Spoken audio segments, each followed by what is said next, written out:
Welcome to the deep dive.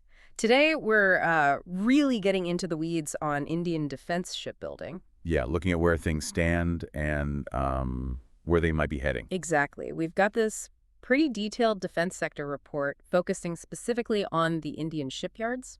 Right. It covers quite a bit. And our mission really is to pull out the key stuff, the trends, the big picture, so you can grasp what's happening without getting bogged down in all the technical details. Sounds good. And honestly, the first thing that really jumps out from this report is just the sheer potential here. Potential for growth. Huge potential, yeah. It paints a really positive picture for the defense shipyards in India. There's this sort of convergence of factors driving it. Okay, let's unpack that. The report definitely flags a strong order outlook as a major driver. Absolutely key. It mentions the Defense Acquisition Council, the DAC. They've approved orders worth, get this, INR 8.45 trillion just between FY22 and FY25. That's a massive number. Right, and it's not just big, it's apparently 3.3 times the value of orders from the previous 3 years, so a real step change. It really signals a major acceleration, doesn't it? A clear government push towards beefing up domestic defense. Yeah, it seems like it's about more than just buying ships. It ties into that whole, strategic independence idea. And boosting the local economy, too, obviously. Building these things at home. It doesn't look like it's stopping there. The report is also forecasting pretty significant order inflows continuing into FY26 and FY27. That's where it gets really interesting. They're talking about mega orders potentially lining up. Mega orders. How mega? The number they put on it is INR 2,354 billion. Yeah. Just for those 2 years, FY26-27. Wow. Okay, put that into context for us. Well, think about the big three listed players, Mazagon Dock, GRSE, Cochin Shipyard. That 2,354 billion. It's about 3.1 times their combined current order book. 3.1 times. Okay, so that's potentially transformative for these companies. Exactly. Could be a whole new ball game if these orders land. Now, the report does, add a note of caution, warship procurement pipelines. It can face delays. That's not exactly news. No, it's a common reality in defense procurement globally, really. But based on talks with people in the industry, the report seems pretty confident that some key big-ticket orders are likely to be placed in that FY26-27 timeframe. We're talking about INR $2,120 billion worth. Right. Despite the potential for slippage, the underlying momentum seems strong for these specific ones. So let's maybe look at some of these monitorables, as the report calls them. First one, a repeat order for 3 Cavalry-class submarines. That's for Mazagon Docks. That's the one. And what's interesting here is it's expected to be a nominated basis order. Nominated basis, meaning? Meaning not a wide-open competition. It suggests, the Navy's happy with Mazagon's work on the first batch of Scorpion submarines, the first 6. Ah, okay. A vote of confidence. Pretty much. And this repeat order, the submarines are expected to be a bit different. A larger variant. Larger, and with that AIP system, right. Air-independent propulsion. Yes. Featuring the DRDO-developed fuel cell AIP. That's a big deal. AIP. That's the tech that lets conventional subs stay submerged way longer without surfacing. Exactly. Boosts their underwater endurance significantly. The report mentions using lithium-ion batteries as part of that system, which will also make the subs physically longer. Right. And the price tag? Estimated around INR 360 billion. Potentially landing in FY26? 360 billion. Okay, significant. And having that indigenous AIP from DRDO is a big step for self-reliance, too. Absolutely. It's a core theme running through the report that push for indigenization. Okay, next big one on the list. The P-75I submarine order. 6 more conventional subs, also with AIP. Correct. But this one is different. It's planned under the Strategic Partnership, or SP, model. So competitive bidding. Right, the SP model. That comes with stricter conditions, doesn't it? It does. Compared to the original P-75 program, P-75I demands tougher tech transfer rules, higher levels of local content, and more liability on the foreign partner. And that's made it tricky. Seems like it.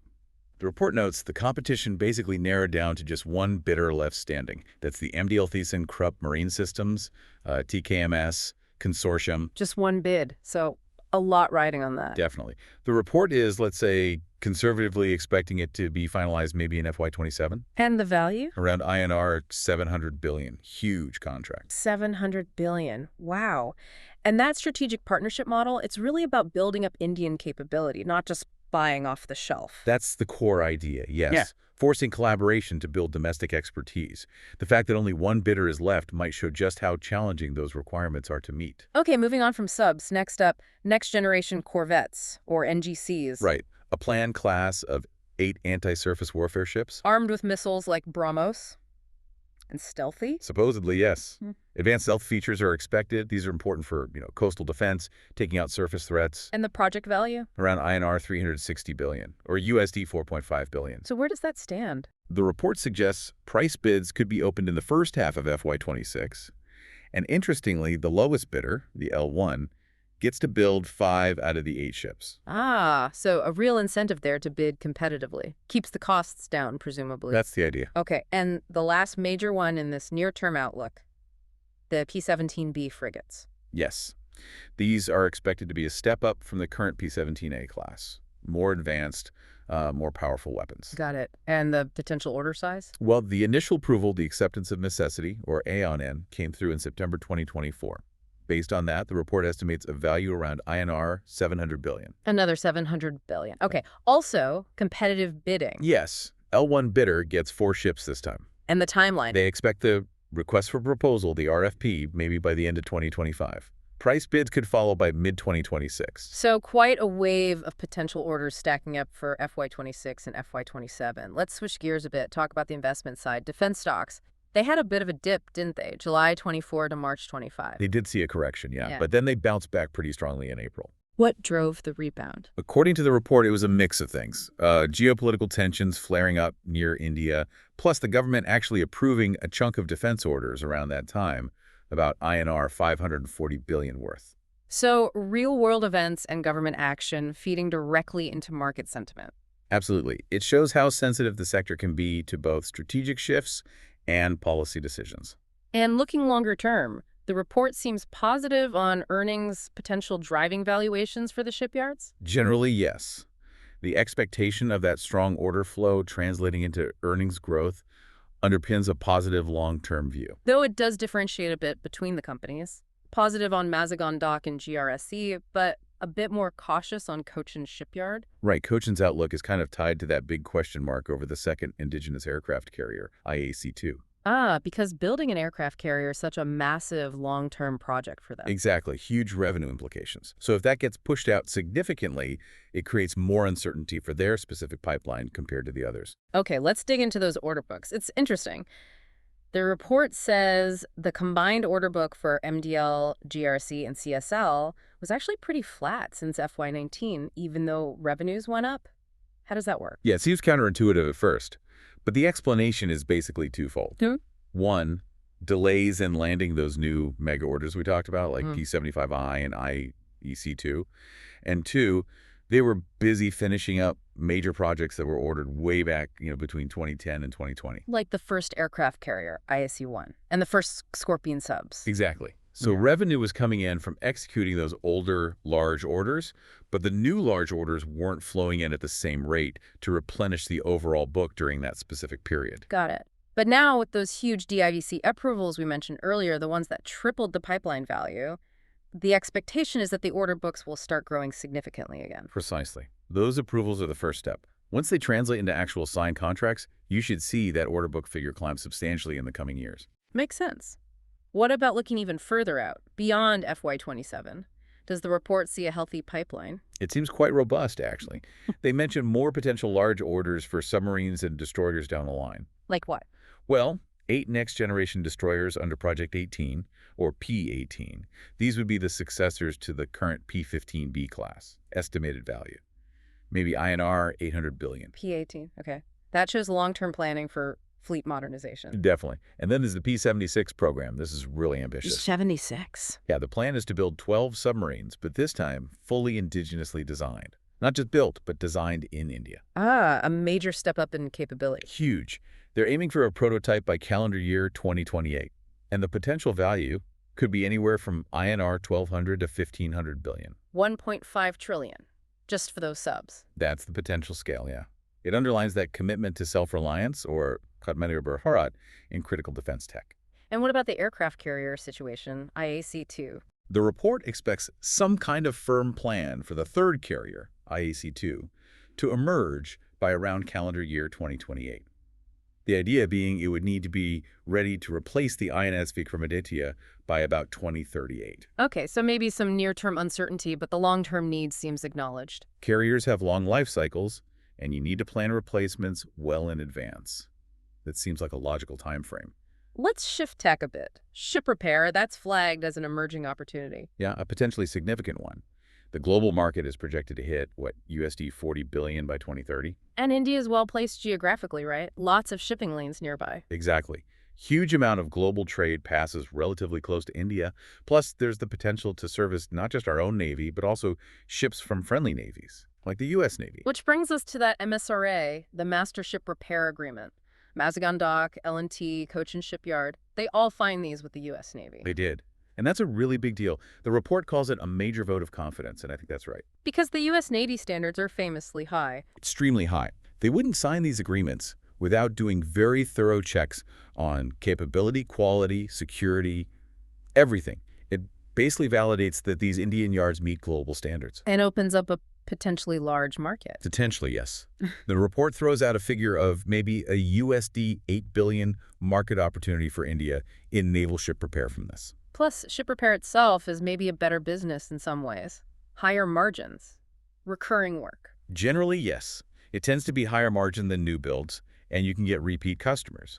Contracts are often shorter term, providing more consistent workflow compared to giant multi-year shipbuilding projects. And it builds skills, too, raises standards across the board. Absolutely. Working to U.S. Navy standards, for example, can lift the game for all the shipyard's operations, benefiting other repair work and even new construction.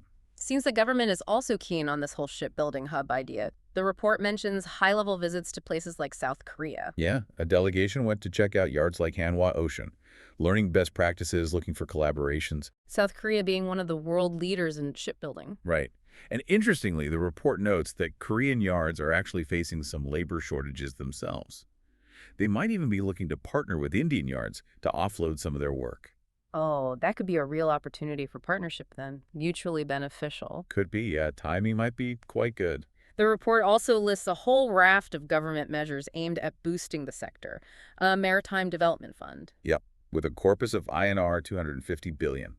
They're also revamping the financial assistance policy, the SBFAP. And things like a right of first refusal for Indian yards and tenders. That's in there too.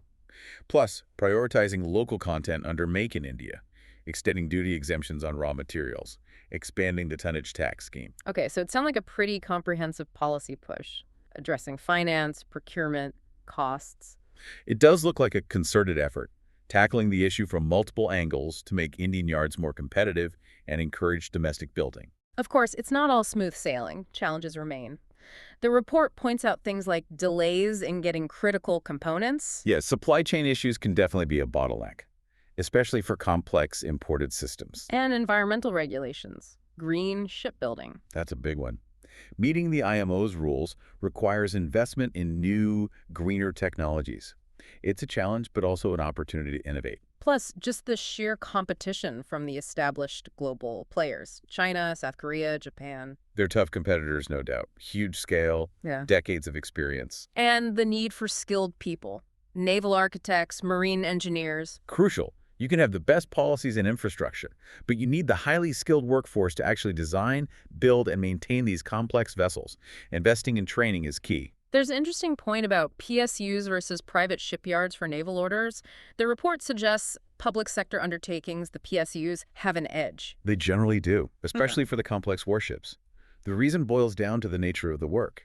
A modern warship, it's maybe 70% complex systems, weapons, sensors, electronics, integration, and only 30% the basic hull structure, the float part. Okay. Private yards often focus more on commercial ships or simpler support vessels, where maybe it's 80% hull and 20% systems. Building a frigate or a submarine requires deep expertise in integrating all those fight systems, plus very specific naval quality control. Skills the PSUs have built up over decades of working with the Navy. Exactly. They have the specialized workforce, the procedures, the security clearances, the relationships. So for most major warship contracts, private sector competition is limited.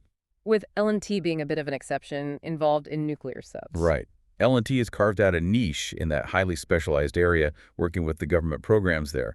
But for conventional surface combatants and submarines, the PSUs still dominate. Let's touch on capacity quickly. Cochin Shipyards, CSL, comes out top in terms of tonnage capacity for both building and repair. Yes, based on deadweight tonnage, CSL has the largest capacity overall. They've got that huge dry dock. But Mazagon Dock, MDL, has that specific capability to build multiple submarines and ships at the same time. Correct. They highlight MDL's ability to handle 11 submarines and 10 ships concurrently. They've got those 2 independent submarine assembly lines, which is pretty unique. So different yards have different strengths in terms of infrastructure, like Goliath cranes, dry docks, floating docks for fitting out subs. All essential pieces of the puzzle for handling these large, complex projects. What about the cost structure of these warships? The report breaks it down into float, move, and fight. Yeah, basically hull, propulsion, and weapon systems. And the fight part, the weapons and sensors, that's usually the biggest chunk of the cost. And indigenization levels vary across those parts. They do. We're getting better at building hulls and some propulsion elements, but many of the really high-end weapon systems and sensors still rely heavily on imports or licensed production. And profit margins, generally better on bigger, more complex warships. That tends to be the case, yes. Also, those nominated orders we talked about. They often have a mix of cost components, some fixed margins, some variable, which can be higher margin. CSL historically had good margins, partly due to the aircraft carrier work. Yes, building IAC-1 was a major high-value project that likely boosted their margins.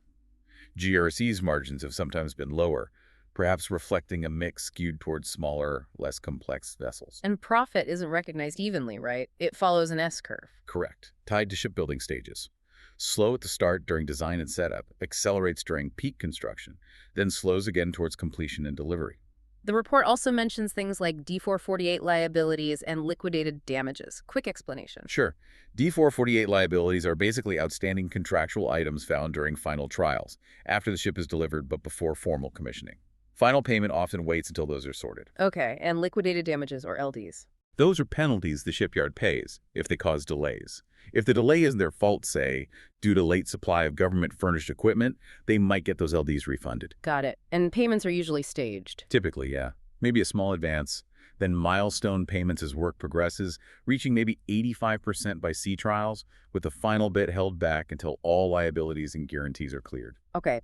The report also dives into specific updates for the main companies.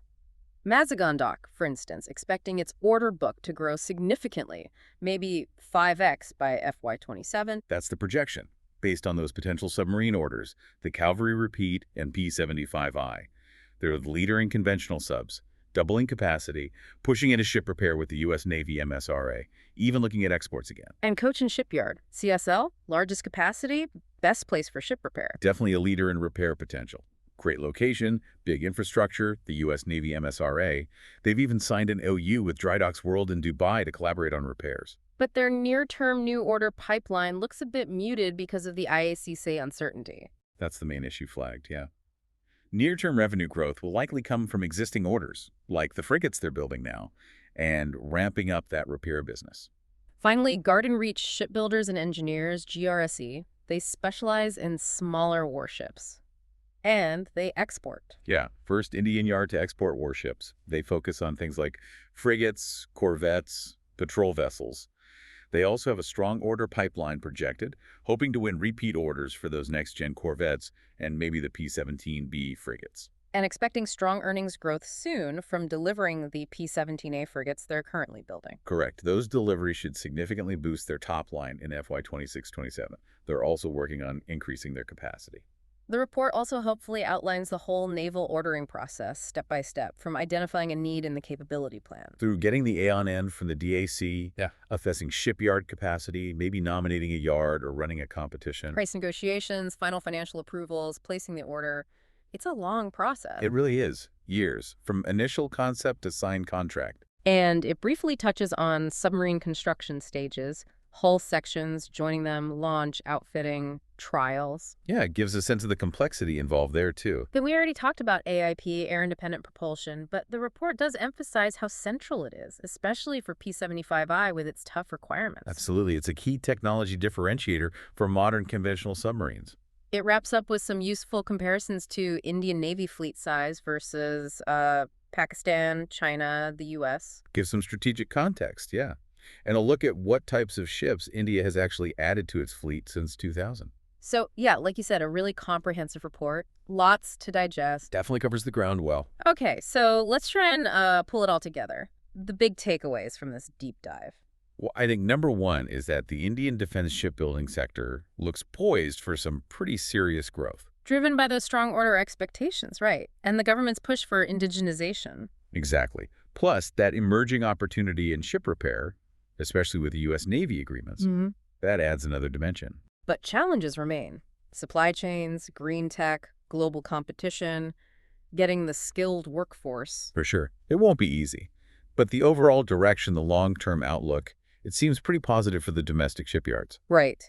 And that strengthening domestic capability, it has wider implications, doesn't it? For national security, obviously, but also the economy. Absolutely. Less reliance on imports, more high-tech manufacturing here, more skilled jobs.